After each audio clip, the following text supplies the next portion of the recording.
Sorry, I took control of that. Feel free to do your own clap. No, all good, all good. I'm going to put my phone on airplane mode as well. Yeah?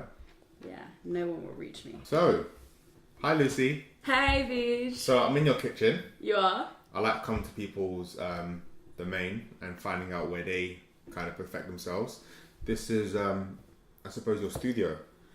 Kind of, yeah. You kind of call out these two rooms. Yeah, it does end up being a studio for certain videos. Okay. And like it's really aesthetically like pleasing. Yeah. I think, So I just went in and told people that you have a studio. Could you let us know who you are and what you do? Yeah, sure thing. I am Lucy Moon. For those that don't know. I'm Lucy Moon. I'm a YouTuber, a co-host of a podcast called Banging Book Club, where we read a book about sex or gender every month. Yeah. But we make fortnightly videos, recordings, and also soon to be blogger.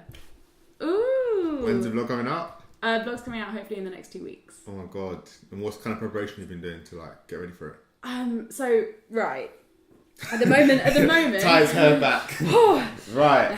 At the moment, I'm just trying really hard to find a good theme or find someone to build effectively the WordPress for me, and then I'm moving to WordPress, getting my WordPress account. I've got this big long list of blog posts I'm going to write. Yeah, I'm just trying to find the time to like. Is the content going to be different from what you do on YouTube? Yeah, it's going to be different. It's going to be a lot more about like the business side of what we do. Okay. And it's going to be about stuff that is either an opinion piece. Yeah. It feels like it could be a column or like in a newspaper, I think, or a magazine. I don't think it feels like the right kind of thing to put on my channel. Okay. There's a place where you can put like a bit more of an expansive point of view. Yes, exactly. And something that's more more suited to a written format. So YouTube, co-host of a podcast, blogger. Yeah. Anything else? I'm also a musician. That's also maybe getting off the ground at some point. I do loads of co-writing sessions with various people. Yeah, I'm trying to write some songs. I write songs all the time for myself, but it's more finding producers for my own and helping other people craft their own songs. For sure. The thing I found most interesting from walking around your kind of studio this morning is you had a songwriting book, and on the first page it says, "Songs I wrote and don't hate." Yeah. Give me a little explanation as to like how you got to that point and when did you start writing? I started writing songs when I was about probably 11, but I would never let any of those. You're like 11 years deep. Yeah. And when I was 14 was when I wrote the first song that I was really like proud of. Wow. And that's still like, I've got friends that could sing it back to you. Like it was one of, like, it was just something that, obviously it's very 14-year-old, but it was like very present in like my life then. Wow. And I wrote like every day for like all of school and most of college. Yeah. And then went to uni, took a break. And then I just started again really, like this year. And it's just purely therapeutic. And when you took, so 2 steps back, so the question I was going to kind of really dig in on is, at what point did you start kind of labelling songs I've written that I hate? Was it recently when you took it back up again, or was it before your break at uni? Before break at uni, but that particular songbook I've had for, gonna go with a year. Oh, wow. Maximum a year. It's only about half full, but I still made a note of songs that I wrote pre-uni that I think are worthy of revisiting and reshaping into something. So there's a fair bit of stuff. That's quite cool. Yeah, there was a good list, but a lot of things need to be finished. Which is always, I think, part of like respecting the process, which is something me and you always talk about, which people love. Yeah. Something I wanted to ask was, how did you get into YouTube? Like, were you watching other YouTubers and then getting inspired, or was it something that you just did because you got a camera? Because I've heard so many different stories from different people. I know it's very separate to your music thing, but I know that they're quite intertwined from what I've seen. They were, at least when I was younger. Yeah. The way I got into... So the first channel I subscribed to on YouTube, funnily, is like sad songs. I'd just go and find sad songs. I was about 12. Do you remember any of them? Yeah, Breathe Me by Sia was on one of the ones I found through the sad songs channel. This is before Sia was big. Oh yeah, like long before. But she was famous in Norway, is that where she's from? Denmark? Well, you found her and you were like 14, 15, 16. Yeah, I was 12 at that point. But I wish I could say I found Theo when I was 12. I found Theo when I was done that. So when I was about 13, I had a friend called Fabienne, and I went around her house, and she put on a video of Mitchell Davis, if you know who that is. I don't know who Mitchell Davis is, but for you guys at home, go Google Mitchell Davis. He used to be one of the biggest. Like, he was in 2007 and 8 and 9, like, YouTube royalty. Yeah. And she went, oh my god, you have to see this guy, he's so interesting. And I watched his My Children, My Bride video and was like, wow, what is this amazing thing I've discovered? And it was vlogging. And then I went home, found Charlie Is So Cool Like, found the Vlog Brothers. Charlie's so cool. Like, he was like one of the pinnacles for me because he was just like so cool. He still makes content, right? He's just started again. He's making daily videos. Good. Because he's, you know, when you talk about like nostalgia, I don't know if you watch like Kaching. Yeah! Oh my god! Are you not happy to say with like this Taj. Is much more than a way to film. With Taj and but with like, what's her name? Carisha. Yeah. Carisha. But it's like when you think of nostalgia and like Tracy Beaker, there's different things that was like part of growing up. Charlie's So Cool Like is like part of that package, in my opinion. Oh really? Like for some people, like definitely, because it's like when you think, oh my god, like when people get to the stage where we're at 22, 23, 24, they're gonna start looking back and being like, oh my god, like why did I start? What inspired me? And it's like I feel like he's someone that no matter he was big from early, and he didn't have one demographic. He had urban kids watching him, white kids watching him, like people who were like from abroad watching him. It was very mixed, and I loved it. Yeah, he might not have known it, but I know that was the audience I saw. Yeah, and it was partially due to like he was promoted to a UK audience. Like that when there was a spotlight feature on YouTube, he went out to everyone in the UK on the homepage. Yeah, and that was what gave him that really diverse audience. I thought it was really cool. That's cool. So you were watching that, right? Watching that, started various vlog channels, obviously. Various? Oh my god, there's so many. Fortunately, the worst one has been deleted. But you can find some really questionable stuff of me kicking about online. What were the kind of titles? Oh, I've no idea. Like they were just how can you have no idea? Really factual because it wasn't clickbait season. Yeah. So like, this was well pre-clickbait in terms of clickbait hadn't hit anything other than like the reply girls. So it was just lots of like me just talking about my holiday in France. And I was about 14. My friends found them. Obviously YouTube wasn't cool. No one really watched YouTube when we were younger. Or like people did, but they watched viral things. Yeah. And they watched one vlogger. Yeah. That's kind of how it was. So I got ridiculed for that and I was like, I'm never vlogging again. And I started Meow It's Lucy, which is my current channel, in 2010 with the mindset that I would only upload stuff that that I'd be happy for anyone in my life to see. So it all became really arty. And that was kind of the origins of this particular channel. Okay. And then you just got really happy, and when did you start deleting the channels? Like last year or? Deleting the channels? Oh my god. The channels. As soon as I made them, I delete them. How many channels do you reckon you had? 7? Damn. Maybe fewer. Maybe 5. But it kind of like works with the principles of other industries. Because like, I've had maybe 7 companies, maybe 8 companies, but they don't all exist no more. Yeah. You know, because you go through phases where you're just testing, and then something clicks, and it's just like, right, cool, we're running with this right now. Yeah, that's exactly It's so interesting to know that kind of the parallels work in both worlds. Can you explain clickbait culture to me a little bit? Yeah, definitely. Because I have my own opinion and my own theory on what it is, but I want to know from a creator standpoint what you think it is. Yeah. Pros and cons. And have you ever done any clickbait? Clickbait is a real there's many types of clickbait now. It's become such a thing that it's diversified. So is clickbait, for example, all the use of this that have been happening these last couple of weeks. Anyone who's smart would know. Cool. If I do a review, that's guaranteed views. Is that an example of clickbait? So that's one example of clickbait. Another example is literally the way you thumbnail and title a video to get the most clicks. So not the content itself.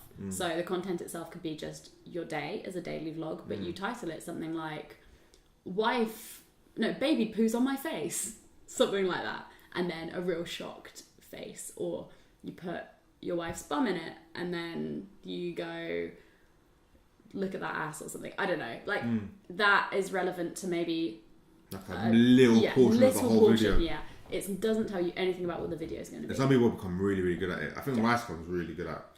Do you know what? I don't see many of his videos actually, but I'd imagine he would. His feed, I like always see it. But anyways, really? there's someone that you see who's really good at it. The person that I'm thinking of that is the most brought it to the mainstream was Casey Neistat in terms of daily vlogging. In terms of he made it not just like prank videos that had it. He made it like, oh no, this is an acceptable thing you can do with quality. It was like skateboarding in GQ or like doing this on a plane. It was like really. But even then, if you're skateboarding in GQ and you're skateboarding in GQ in the video, fair. Like you're doing that. Yeah. I think that's totally fine. And then there's also clickbait, which is like the vlogging ones where people put their head in their hands. They're like something to tell you, like those kind of ones that play on your emotions. Yeah. They're a bit naughty. I'm not mad keen on them because you're implying something bad happened to you. Yeah. And it's often not the case. Or you're trying to sell your merch or something. And then there's, as you said, like the clever titling of all the diss track stuff, like jumping on a trend, going for the trend. Yeah. And in fairness, that's not really clickbait. That is... a reveal. It's the style of your channel. Yeah. You know, it's being a trend channel. But some people don't have trend channels, but they've had to start evolving their channel. Yeah. And there's also like Hannah, for example, we have a friend called Hannah Witten. We do. She makes videos about sex and she cleverly titles them stuff like, do I look like a slut, for example, has her boobs in the video and then hits people with some feminist knowledge, right? So like, there's, many ways to clickbait. Yeah. And it's all very interesting. Now, sips tea. Mm-hmm. Have you ever clickbaited? I've and like, are you conscious about it? Very conscious about it. I really hate clickbait because I hate clicking on a video and discovering it's not what it is, and I feel like it destroys that relationship of authenticity. So really, it's like there's clickbait and then there's smart tagging. Exactly. There's like smart titling and then there's inaccurate titling. Yeah. So for example, Hannah's videos, if it's "Do I look like a slut?" the whole video will be about "Do I look like a slut?" Yeah. But she's selected that particular title and thumbnail because it's the way that people. It's difficult then because then when people do it in news, so like we click on an article that's like some outrageous headline that is actually about that thing, but it's just dumb. Yeah. Like that really annoys me, but maybe that's what I do. For sure. I don't know. Yeah, I'm pretty anti-clickbait. Oh, it's hot. You got to sip tiny bits. Oh my god. From out right now. We're sipping tea right now, guys. We are sipping tea with Bejay and Lucy. Moving forward to like a year ago, well, 14 months ago. So we're both 22. 14 months ago, you're 21. You just graduated from university. Yeah. Where was your headspace and mindset at in June when you finished? Because obviously, we know that unemployment's a real issue in the UK. You obviously had your channel as well. Did you ever consider getting a job? Yeah. Oh yeah. I went to interviews and wrote my CV. Yeah. Yeah. What kind of roles ready. Were you looking at? Oh, don't be dead. Is this you dying? Yeah, we're filming now, guys. I'm gonna make a little commercial break. Oh god. So I gave myself 3 months. I'd moved back home to my parents' house because I just had this awful year. I was completely burned out. And I gave myself 3 months to make it into my career. So you were burnt out from your dissertation? Yeah. Dissertation. I'd fallen out with these 2 housemates that were my best friends. Yeah. Everything had gone catastrophically wrong that could go wrong in that year. I'd lost a grandparent. Like there was loads of stuff that had just been like bam, bam, bam, bam, bam. And it completely taken a toll on me. But I was still like, okay, 3 months. You can move yourself back up to London. You've done it. Like you're good. You can keep doing this job. And I managed it somehow. I was so poor. But I did it. So you took a leap of faith? Mm-hmm. And when you came back, you have to like rent a new house? Yeah. Everything. Yeah, the whole thing was like... So you've only been here for like less than a year? 9 months, yeah. Wow. Mm-hmm. Damn. And yeah, the whole thing was like... I moved up here, and when I moved up here, I just had enough money for the next 2 months. Yeah. Like, I'd just done a brand deal. And the way that brand deals work, as you can imagine, is you get, like, lots of money very infrequently. And you are completely dependent on other people paying you, as you are if you are self-employed, as you are if you run a business. For sure. And that I've got a company now that owes me quite a lot of money, and it's like, come on, guys. Like, Exactly, like, people sneakily do 90-day payment terms and whatever, and it's just like... Oh my god. It's a nightmare. I work, guys. Like, Yeah, I've done yeah. all this work. Anyway, did it. Yeah. And that's what's important. High five. Mm. That makes sense. Business So, sense. I suppose with this podcast and the people I'm going to be interviewing, I'm really interested in kind of giving some gems or some top tips to people who are maybe same age as us or younger than us or maybe older than us, wanting to take the leap of faith and do what they're called to do. Mm-hmm. What would you say have been kind of some of the pivotal things that have kept you strong in the last 9 months whilst you survived? That's a really good question. Stupidly obvious one, but like, don't be stupid with money at the beginning. Yeah. Like, be really frugal. Yeah. I'm not the best with money by any means, but I don't think anyone is. No. Well, no, I think some people are very good at it. Like my dad, for example, most people is amazing. I know. Yeah. I'm more than happy to pay someone to do my accounting. Yeah. Because I just do not... it's not a strong point of mine. But yeah, at the beginning, just like set yourself a budget and stick to it.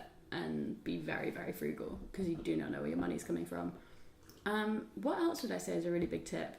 Oh, work your bum off, obviously. Like, for me, I ended up doing... At the beginning of this year, I made about 65 videos in about... I don't know, 4 months.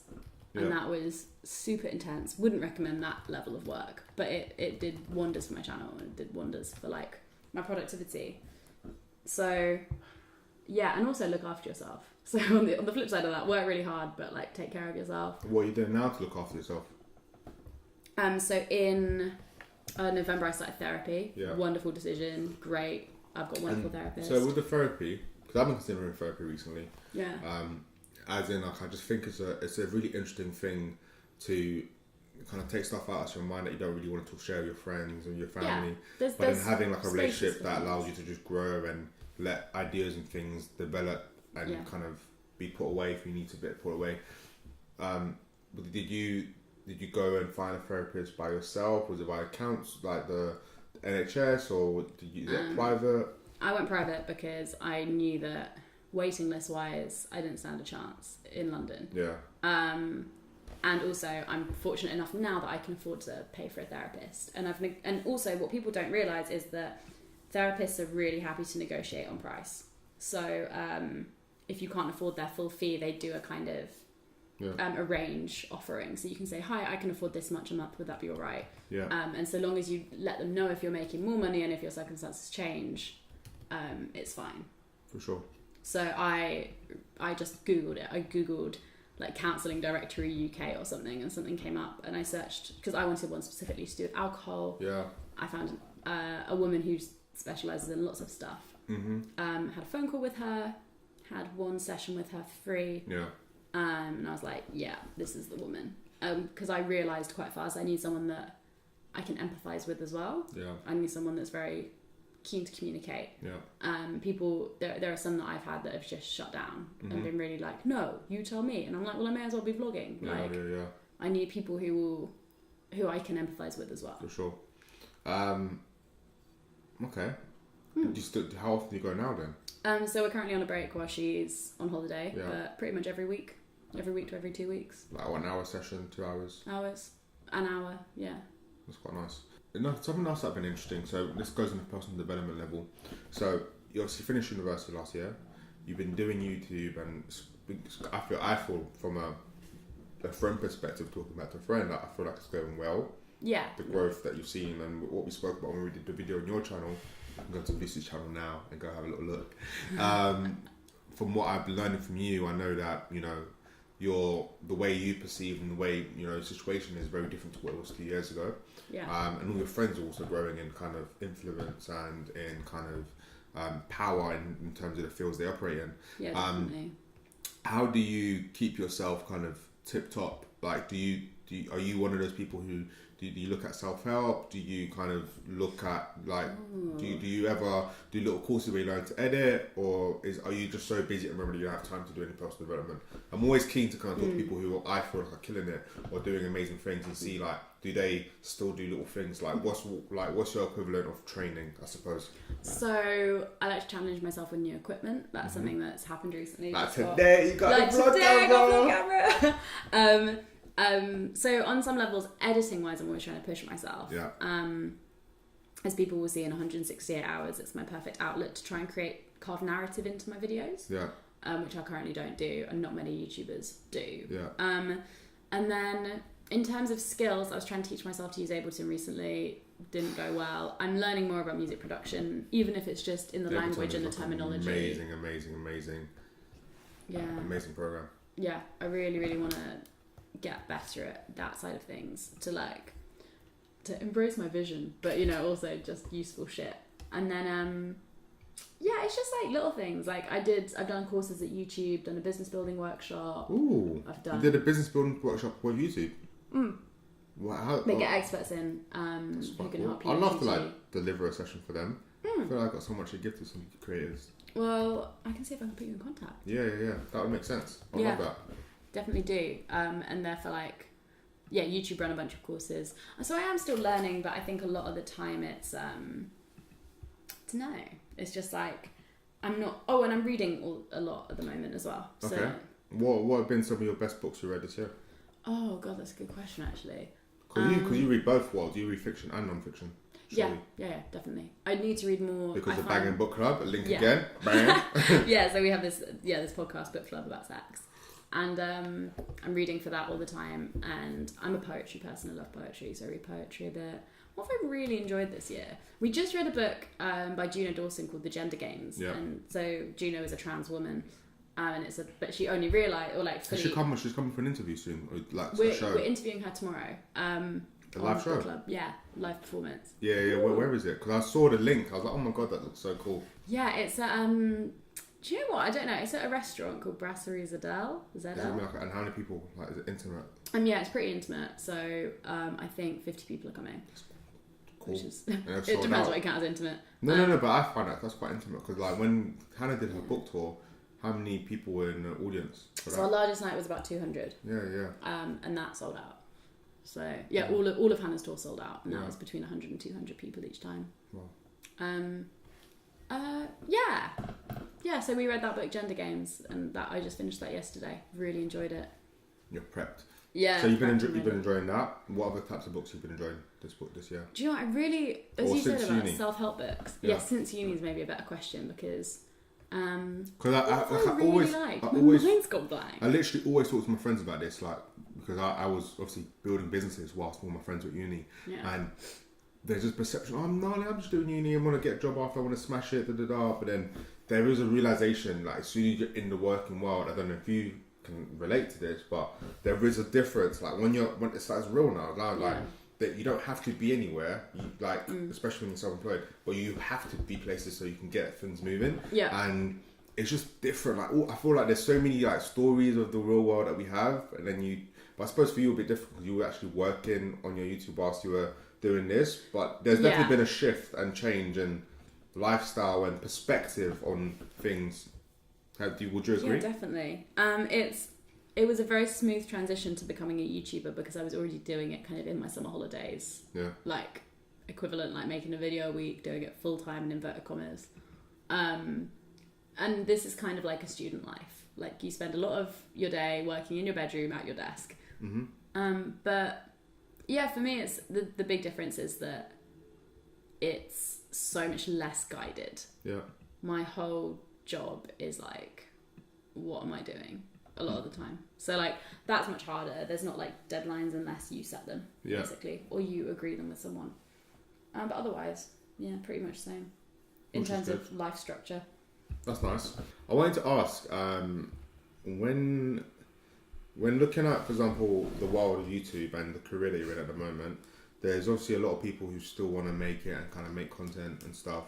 And whilst on the come up, some people kind of try to cut corners and stuff. Yeah. And there's this whole world of dirty spawns and the duty of care when you bump into younger YouTubers at some in the city or other kind of conferences. What's your viewpoint on kind of sustaining yourself as a younger YouTuber on the come up? Yeah. And two, kind of what things do you say to people that they should kind of, or if someone's watching this or listening to this and they're at 40,000 subs or 5,000 subs, what key things that they should kind of have at the top of their mind from a ethics point of view and from just a kind of personal development point of view? That's a really great question. Number one would be like success doesn't come overnight. And if you want to build a sustainable anything, whether that be a YouTube channel, a blog, a business, you have to have a USP. And that's what keeps you, that's what gives you longevity, right? The hard work and the USP, I think, are like two integral parts, because otherwise, if you follow trends, you will die with the trend. So find what you love and do that. And don't give in, even though it can be tempting, to just riding the waves, because you won't. No one's ever created something long lasting out of that, unfortunately. And then on top of that, change your name online. We really don't take privacy seriously enough, off the trend of like Facebook and going from usernames to using your own name for everything. Loads of people did that. Their businesses, people can find their home addresses, people can find out all sorts of details about them. And like, that's quite scary. It's too late for me now. Like, I've got a brand. Exactly.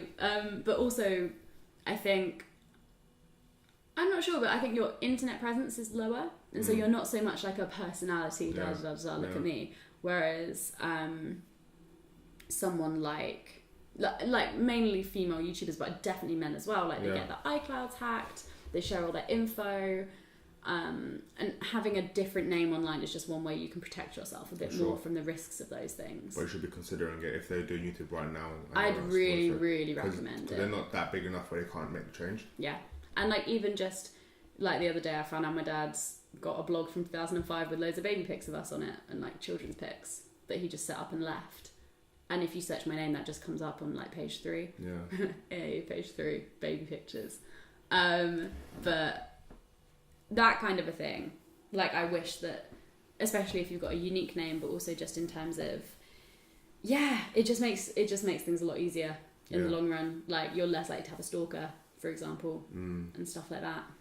That makes sense. Yeah, would really recommend. It's a really good piece of advice, and I definitely agree with it. I was given it by, Laura Bubble? Yeah.